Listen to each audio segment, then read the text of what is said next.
Dadasi? Assalomu alaykum. Nima qilib yotibsiz? Xotinjon ko'zim ilinibdi-da. Yaxshi keldingiz bozordan. Nollarni yopdim. Hamma ishlarni uylarni supurib qo'ydim, pilisoschcha qilib, chiroyli qilib qo'ydim. Shashlik ham tayyor kelganingizdan mana. Chala supuribsiz-ku hovlarni. Shunday rasul bo'lib yotibdi. Hozir supura olaman, uzr lekin. Darvoza xatlab ko'chaga chiqmadingizmi ish qilib?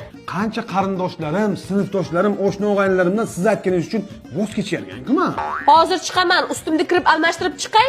Siz ungacha shashliklarni yaxshilab pishirib turing. Qo'y. Xudoga shukr, hali ham buncha asabiylashmadilar. Qo'ymasin deyman. Yana gap eshitmay deyman, qo'ymasin deyman. Miltiqboy aka. Ye. Ha, hajura. Voy Miltiqboy aka. Ha?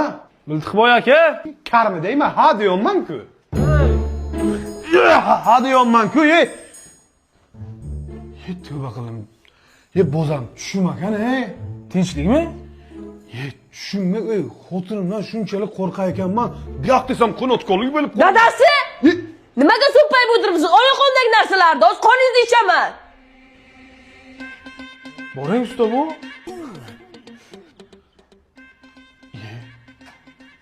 tushunmaymasmi bu? Hayotimga bu? Ha, boring. Aman tushim deb o'ylab tursam, hayotimga ham qo'rqar ekanku men. Ber narsalarni. Chi chi durduna